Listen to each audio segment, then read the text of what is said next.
رسول پاک کا وصال ہوا نا، حضرت بلال نے منہ سے لفظ ہی کوئی نہیں ادا کیا. کسی نے اپنا دکھڑا کسی انداز میں سنا لیا. حضرت عمر نے کہا، جس نے کہا حضور وصال کر کے گردن اڑا دوں گا. حضرت عثمان غنی نے کہا، خبردار کوئی مجھے آ کے نہ بتائے کہ مصطفیٰ وصال کر گئے. حضرت علی المرتضیٰ رضی اللہ تعالیٰ عنہ نے فرمایا، نہ بھائی میرے مصطفیٰ پر تو موت آتی ہی نہیں جس طرح آپ لوگوں پہ. سب لوگوں نے اپنے اپنے اظہار کر لیے نا، بلال نے کسی کو دکھ بتایا ہی نہیں.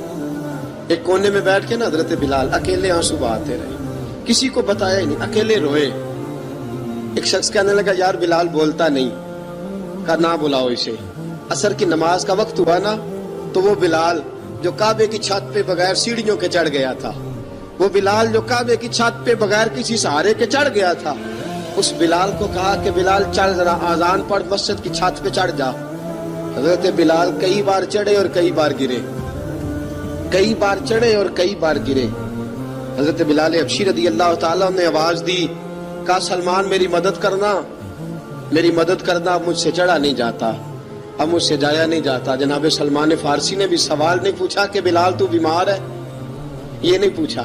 حضرت بلال کو دو چار صحابہ نے اٹھایا، چھت پہ پہنچایا. بلال نے اذان شروع کی. جب کہا نا اللہ اکبر اللہ اکبر، وہ آواز جس میں بڑا سوز ہوتا تھا، بڑی درد، بڑی بلندی ہوتی تھی، بڑا جوش خروش ہوتا تھا، آج وہ آواز دب گئی. جب بلال نے کہا نا اشہد ان لا الہ الا اللہ، حضرت بلال رضی اللہ تعالیٰ عنہ نے تھوڑی دیر روک کے سانس لیا. جب کہا نا اشہد ان محمد رسول اللہ، جو سارے چپ کھڑے تھے نا، ان میں سے ایک بابا رو پڑا جس کا نام ابو بکر صدیق تھا.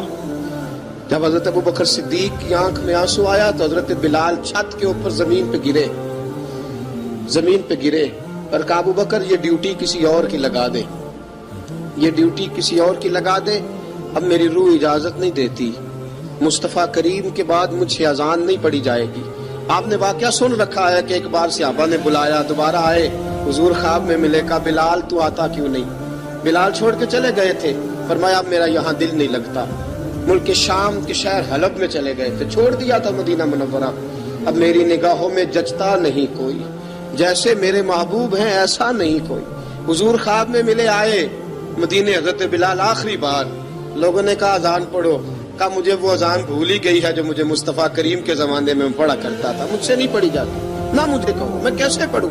امام حسن اور حسین نے آ کے دامن تھاما نا، تو کہا بیٹا میں تمہاری نانی کا بھی نوکر رہا ہوں، میں تمہاری ماں کی چکی بھی پیستا رہا ہوں، مجھ سے کوئی فرمائش نہ کر ڈالنا.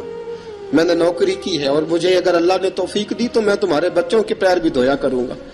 لیکن امام حسن رضی اللہ تعالیٰ عنہ نے فرمایا بلال ایک بار تو اذان سنانی پڑے گی. سنائی بلال نے اذان.